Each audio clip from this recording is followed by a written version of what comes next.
The other day, someone asked me why anyone would want to own a drone, other than for delivering stash to the errant uncle who's spending time at one of Her Majesty's bed and breakfasts.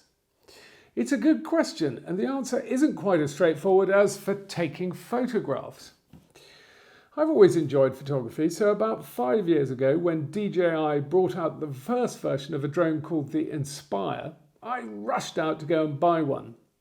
I thought it'd be great fun to be able to get some aerial film and photography, and there might even be some money to be made. The problem, as it turned out, was that the Inspire is very much the Chinook of the drone world. This thing, when fully kitted out, weighs 3 kilos, and it can fly at 50 miles an hour. So if you lose control of it, that's enough to take out a family of 4. So I bought myself a new high-vis uniform and took myself off to a drone school. They like high-vis at drone schools. Anyway, about halfway through the course, the training drone I was flying decided to turn left and carry out a kamikaze attack on a nearby wall, where it exploded into 1 million small parts. It was a very sobering reminder that these things are not 100% reliable and shouldn't be flown near anyone who isn't paying attention.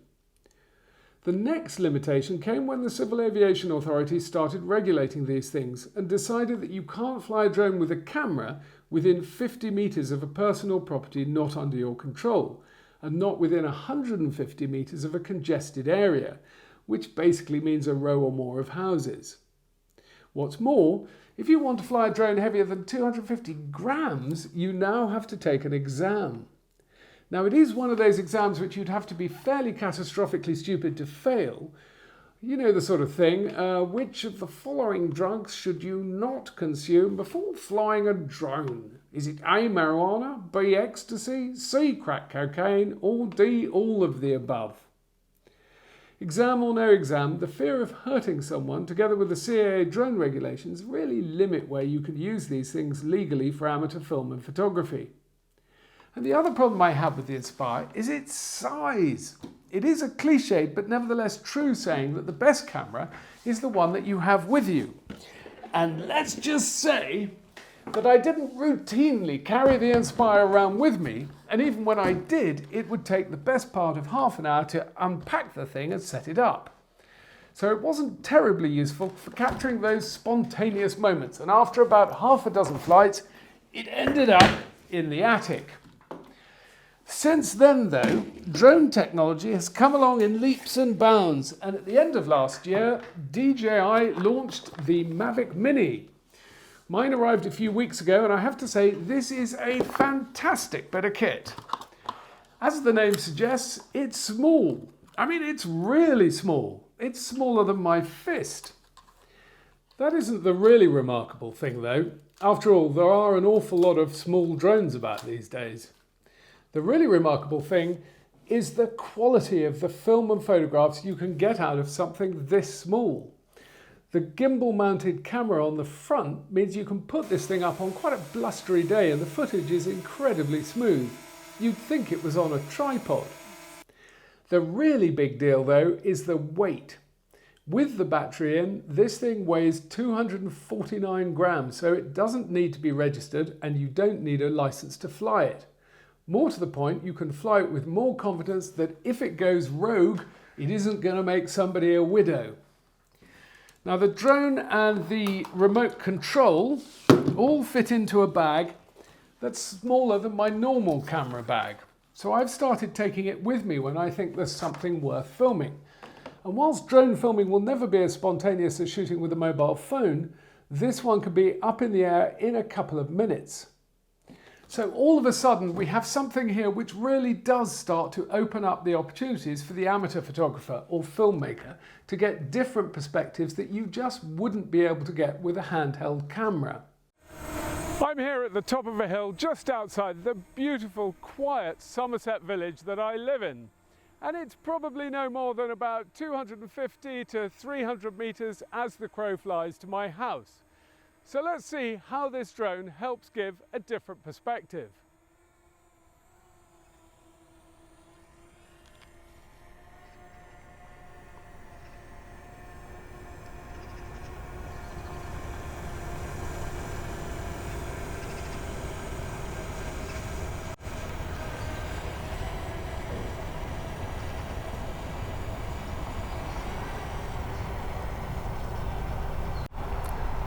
So there we go, about 250 feet. Let's see what lies just over the hill behind. Oh my God! Take a look at that! It looks like a scene out of a Bond movie. The estate agent never told me that was there. It's our local quarry, and luckily for us, we don't hear very much other than the occasional blast warning siren.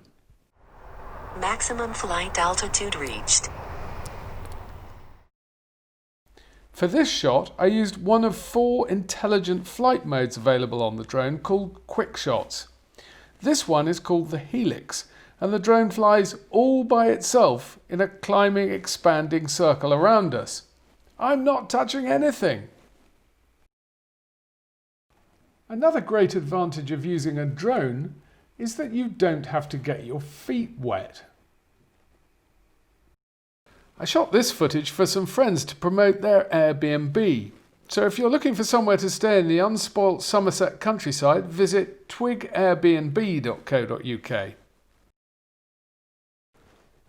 This was just a nice sunset in Hampshire. And here's another shot where the drone saved me from having to get my feet wet. This is just off the Needles on the south coast of England.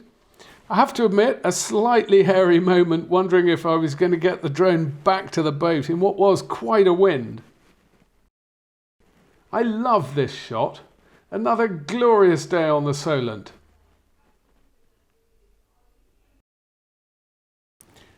Here we're catching some evening sun on the Hurst Castle spit. And this is the same shot, but from a completely different perspective. I think it's great fun. Time for one last swim before we headed home. I think this is staggering, and all the more so when you think that where my Inspire cost thousands, the Mavic Mini here cost under £500 for the whole kit, including a spare battery charger and a bag. Now, if that tempts you to go and buy a drone, a couple of tips. First, do spend some time getting good at flying it. You'll get much better footage. Second, do remember to stop filming on the app before you switch the drone off, otherwise your footage may not be saved properly. It's an easy mistake to make.